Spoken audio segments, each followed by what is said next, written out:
AM 96.3 FM, The Source.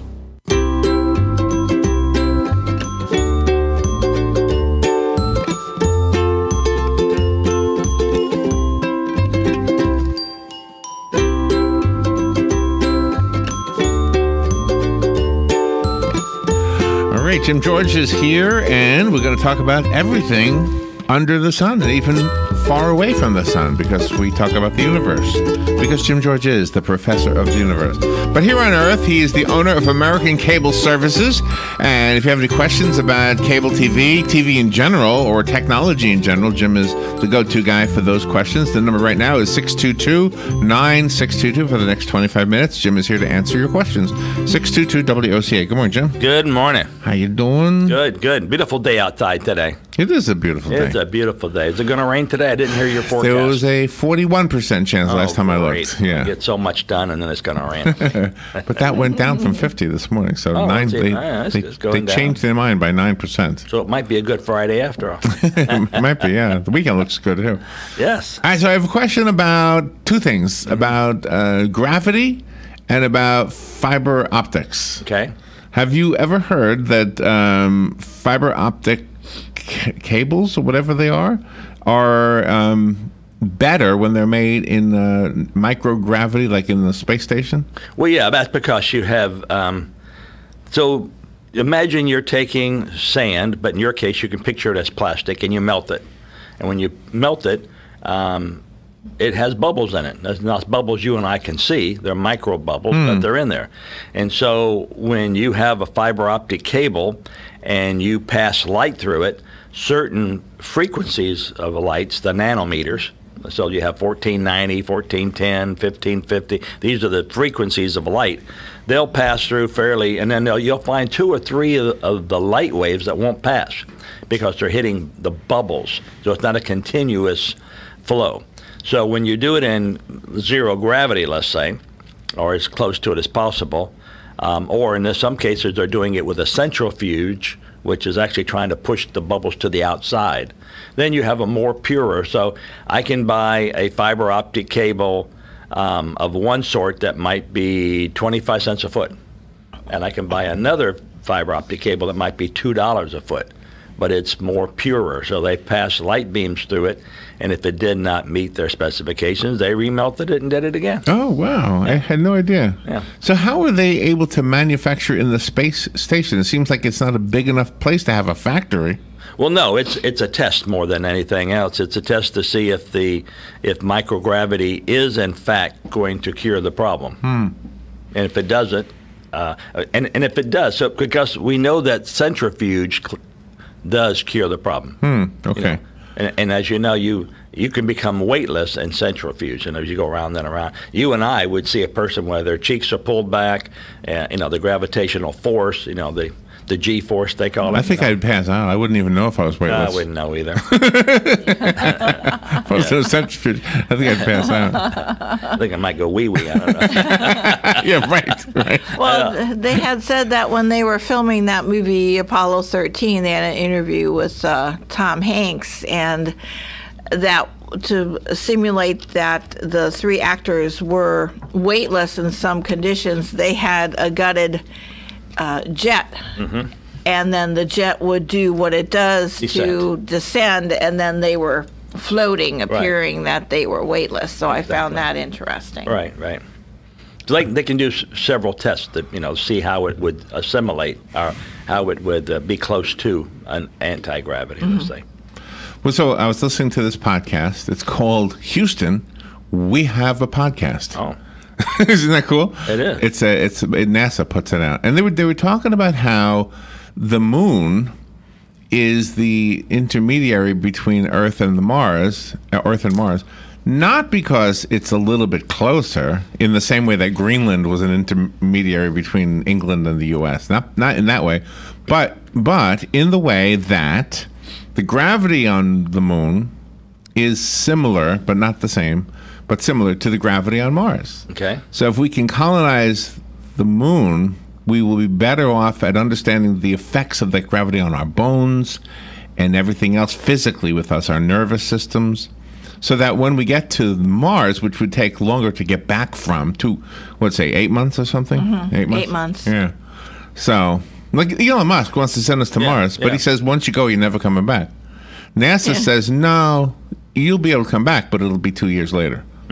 So, Well, you know, our bodies were made for Earth, that's for sure. They weren't made for the moon or for the Mars. right. And so the effects on our body are terrific. We only see a few of them, bone density, let's say blood pressure, a few things. But I'm sure there are things going on in your body that you weren't designed to live in that environment. So even if they build an enclosure that gives you the air to breathe, the right amount of oxygen, the right amount of everything else, that doesn't negate the forces that are on your body. In other words, you're inside a building, but you still have the same amount of gravitational pull. You still have them, which is less than Earth. You still have everything. Isn't it weird? They were talking about how, let's say, a grilled cheese sandwich. I think they mentioned a grilled cheese sandwich. It tastes the same up in the space station as it does here. Okay, no problem. So they're eating food up there. But after they've been in that microgravity for a while, there's no way to exercise your taste buds. And so the lack of gravity up there actually changes them. So when they come down here, all of a sudden they're eating grilled cheese sandwich, and it tastes like raw umber, whatever that tastes like. I don't even know what raw umber tastes like.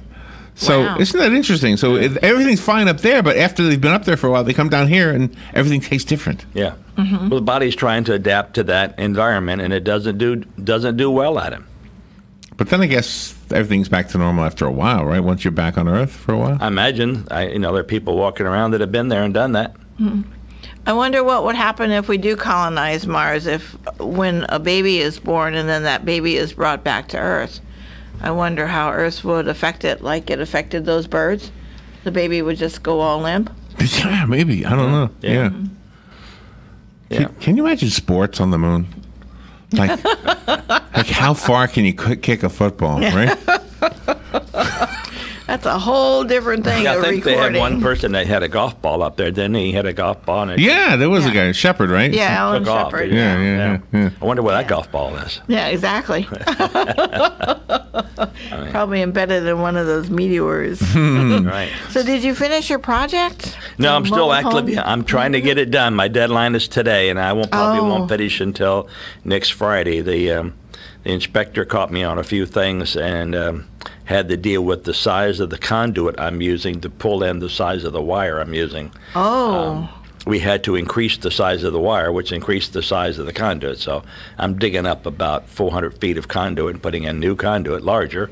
And then I'm trying to pull the wire through, hopefully to Saturday morning. So I'll pick up the wire today and pull it through. We have to use a backhoe to pull the wire. That's how heavy it is. Wow. It's a very optimistic name, conduit. Wow. Yeah. It just sounds like conduit. Yeah. So what? Never mind. without Robin in here, I can't do stupid jokes like that. All right. So oh my gosh. So are you working on? I want to ask you something unrelated to what you do. Are you familiar with Dollywood? I am. Did you know we're giving tickets away today? I did. I've actually told my daughters to please call in and put their name in the box. So how far away are the people you are familiar with from Dollywood? Real close? Charleston. Let's see. Charlotte. And that's what? Charlotte, North Carolina. From Dollywood is what? Tennessee? Pigeon Forge, is that where it is? Yeah, Pigeon Forge. I imagine 4 hours, maybe 3. Okay, so it's not real close, but close enough, yeah. Because I've gone to Tennessee several times from Boone, which is where they used to live. They still have a house in Boone, but they turned it into an Airbnb. It's a 5-bedroom house. They did? Wow. Yeah, so they just use 24/7. It's an Airbnb. Is it working out as a good business? Yeah, it's good for them. They were upside down when they bought it. The house needed more repairs than what they thought, and the only way they can get out from underneath it is to have people use it and help pay for it. Yeah. They do. Yeah, that's a smart idea. So they pay for the mortgage, and then what they make on the Airbnb helps them to subsidize the house. But it's a nice, beautiful house up in top of Boone, right on the Appalachian Trail. Right on. I mean, literally, you walk out your door. What's it called? Magic Trail? Appalachian. Oh, Appalachian Trail. Yep, beautiful. If you haven't been to Boone and the Appalachian Trail, you should go. I honestly don't know. I went to Boone twice, once in the summer, once in the winter. And the winter was such a magical time for me because it was snowing. We went to this Appalachian ski resort, I think it was called, and it was just beaming with activity. Yes. Just so You and much Alex. fun. I went with my son, yeah. And then we went to the same place in the summer, and it was dead. Now, I don't mean Boone. I mean that ski. Right, Of course, there's no snow. Well, yeah. So Boone's basically a college town, so there's always going to be something going on for the younger people. Okay. Yeah, that's where the Appalachian State University is, right there in Boone. I imagine people would be able to hike and everything there. So if you have a cell phone, would you have cell phone service? Yes. Yeah. It's sparse because there are towers everywhere, but there are mountains everywhere. So you could find yourself in between a couple of mountains where one's blocking the other. And but there is cell service, but you find yourself in Boone walking around with a cell phone over your head saying, "Can you hear me now? Can you hear me now?" Really? And how about charging up the cell phone? Because I mean, you don't have plugs if you're. Well, you know, just charge it in the hiking. morning, and then you'd use it, all day, just like you do your cell phone here, similar to that. But remember those little battery packs I got you guys? Yeah. Yes. I had one that's about half the size of my little daytime calendar. But that thing charges my cell phone like I'd say 5 minutes flat. It could be 2%, and in 5 minutes, I think it's full charge. I think Matt Wilkerson just brought one for Joe, right? Was that what that was? Yeah, solar. But his is solar. It was Oh, there a you go. solar charger. Yeah, they make a vest. I think Sears actually sells the vest. Vest. Yeah, and the vest has incorporated in it little light receivers, not light reflectors, and it receives the light. And then when you put the cell phone in your pocket, it's charging it automatically in your vest. Is the vest heavy? Does it have like fibers and stuff inside of it? It's got fibers in it that are especially, receiving the light and putting into a device. Now it probably makes the vest maybe a total of 1 pound heavier. Oh. Or maybe less, maybe 6 ounces heavier. Just whatever. It's got batteries. That's but amazing. They're being charged. That's amazing. How did we figure that light could make electricity? That's a pretty cool discovery. Photovoltaic. Yeah. Yeah. Well, you'd think most of the generators now that would go to like solar panels on there, and then that way you don't have to worry about storing a gas or gasoline to have it on when your power goes out from a hurricane. Well, you need the lack of a better term, the torque of a generator. It's not just spinning and free air. It's turning. It's turning an armature. It needs a lot of power in order to do that. So you need like a gasoline engine to turn that. Oh, okay. You should. Can you show Jim the thing that Matt just brought in? And in the meantime, we'd have a phone call, Jim. All right. Good morning. You're on the air with Jim George. Good morning, everybody. Good morning, Jim. Several years ago, when we had a lot of hurricane threat here, I bought a little solar panel that was designed to charge or keep the cell phone charged. And all you had to do was find sunlight, or it'll even charge going through the clouds a little bit. Nice. Yes. But I still had that thing. You just plug in your cell phone and stick the solar panel in the sun. It's only about maybe 8 inches by 18 inches or something like that. Yep. So That's cool. it's out there. Yep. It does work.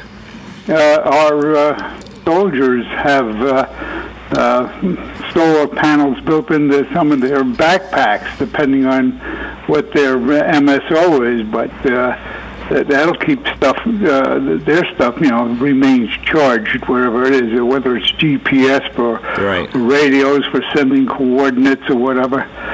But it's out there. Exactly. Well, anyway, have a great weekend, Thank you. everybody, and thank you for the programming, and thank you, Jim, for being on the air. Thank you. Have a great weekend. Thanks. Thank you, Sonny. So Robin brought in the thing that Yes. Matt brought in. Does that look like what you've seen before? Is Yeah, that so you something- can see that's approximately 3 inches by, let's say, 6 inches, and it's miniature solar panels. You can see very clearly the way they're outlined in there. And that's taking the light and turning it into voltage, and then the voltage is not being stored in this sense, I don't think. Let me see what it says. And no, it doesn't say the word stored on it. I think what it does, it just takes the available light and just charges your cell phone. So it's not like it. Oh, now, neat. if it has a battery in it, and I can get my glasses on.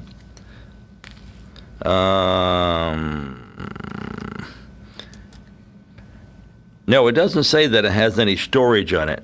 Now, it might, but it doesn't say it. So what it's doing is just taking the voltage, the light, turning it to voltage and charging your cell. And I just turned red. It's starting to charge itself. Oh, my gosh. See the available light's already hit it. Yeah, Isn't that something? That's something. It's collecting light already. I just look it up because I got my phone from Matt, and I was wondering if it was available on the Verizon store, and it has one for $80. Let me just look at it, see if it looks like the same thing I just looked at. Okay. No, it does not look like that. It's not even called that. It's got a different name. Yeah, That's interesting, though, because you said it doesn't store anything, but it keeps recharging it. right. So it's just like a generator. Gotcha. Yeah. Inside of your pocket, let's say. As long as it can see the light, it can turn the light into voltage, and the voltage will charge your cell phone. Now, how long it takes and such, that is something you'll have to put out in the pure sun one day and see, and then another day put it inside a building that has lights and see. And so if you're inside all day, you're going to ask yourself, how much of a charge am I getting? Oh, so it's not just the sunlight doesn't just affect it; it's the fluorescent lights. Right, and depends things on the full inside? spectrum of the light. You have different kind of lights: incandescent, fluorescent. How about Bud? LED. Would Bud Light charge Bud it Light up? would definitely give you a charge. Well, Yeah. night lights. My mom just got a new night light, and it's different than the night lights that she had before because it got tiny. Those Yep. I forget what those lights are called, but it doesn't give out as much light as the other lights before those new light bulbs. Well, I can remember even as a kid, and this is going back to 58, 59, right around in there, that we had a light in our house that was solar in the sense that it sat by the window, and the shade of it was the collector. And at night, it had the low light level. That is awesome. At a low light level, That's a cool you idea. hit the button, and it had a little battery in it, and it would give you back the light. But it was just like a night light, just enough light for a night light. That's for a kids cool around. idea. But it used no power. So it wasn't like a flashlight in the sense that it gave off a brightness. Now, I'm sure with LEDs today and those type of things, because that was an LCD, liquid crystal display, and the LEDs are much more brighter. Oh, okay. I'm going to have to look that up because then that way I'll save on my electric bill if I plug in one of those. Yeah, and it's just like having I have a light in my car that is a flashlight, but it's one of the most brightest lights you'll ever see, and it's rechargeable. But I recharge it with just plugging it in, but you could put it into a device like this that would charge it. Oh my gosh. So you'd have free. So when a cable or a what's it called again? The light one, Fiber optic? fiber optic, comes to your house with information on it. It's that cable has every bit of information possible, but your receiver only uses what you pay for. Is that how that works? Correct.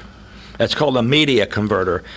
It converts one type of medium, let's say light, to a different type of medium, which could be voltage, in a sense like charging your cell phone. It could be information. And there are possibility right now of 64 different light waves in a single mode fiber. Single mode's a type of fiber with a certain diameter as compared to multi-mode fiber, which is limited by its size and its construction.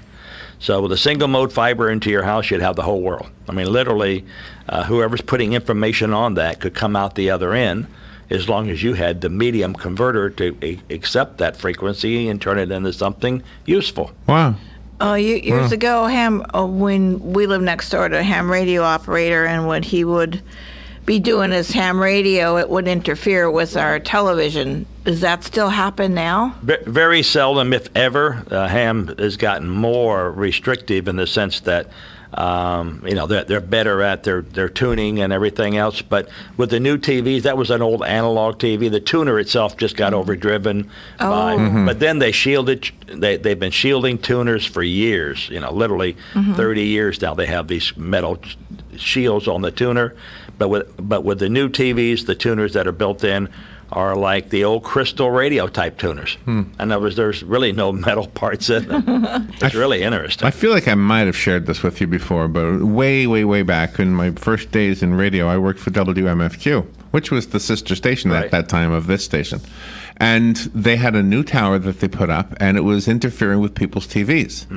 And so the policy was, and I think it was a law, that if somebody called up and said, hey, your radio station is coming through my TV, then the engineer had to bring down some kind of a filter, some kind of a filter. device Yep. to remedy the problem. Correct. So I don't know how much that costs, because I think Bob Houck was the guy in charge at the time. So he Yeah, was- they're not too expensive.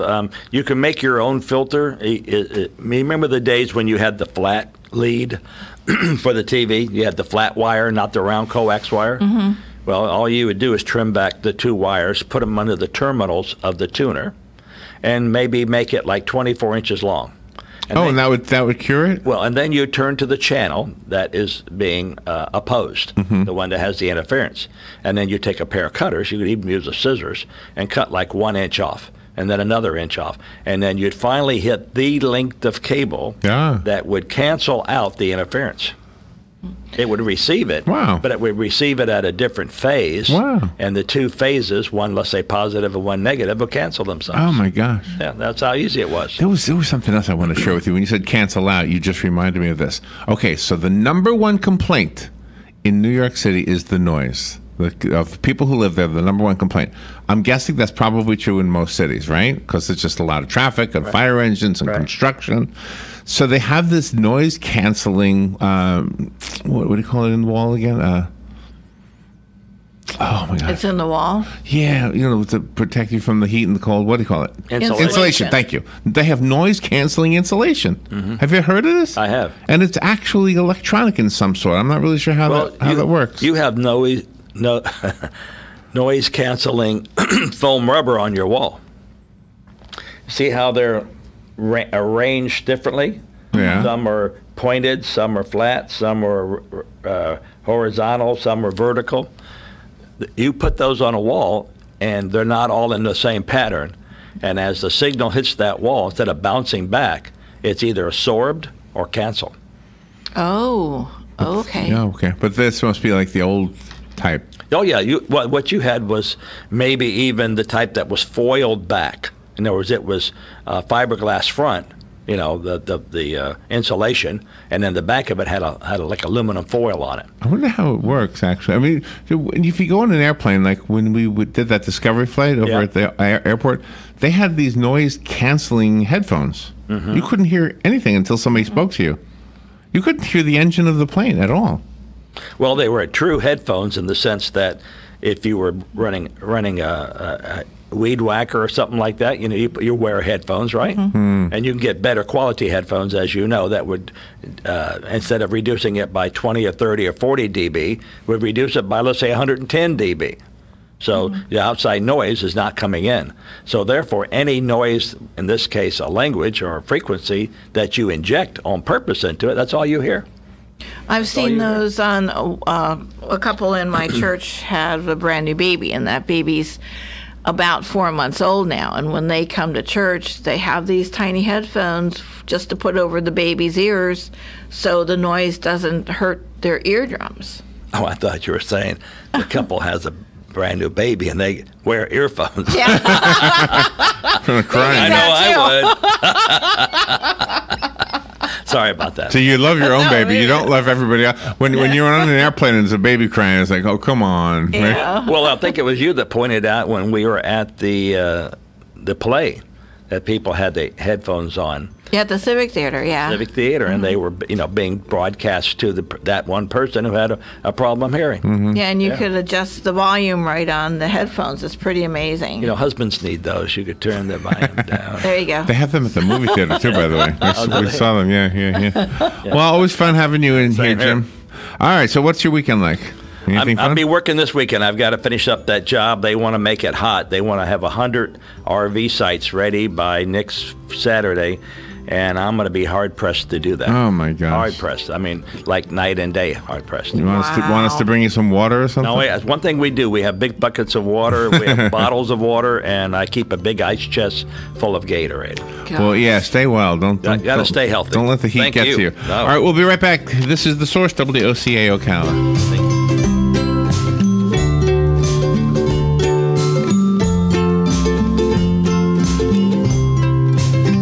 Broadcasting from the Paddock Mall Studios, this is WOCA, Ocala, Gainesville, The Villages, 1370 AM, 96.3 FM, The Source.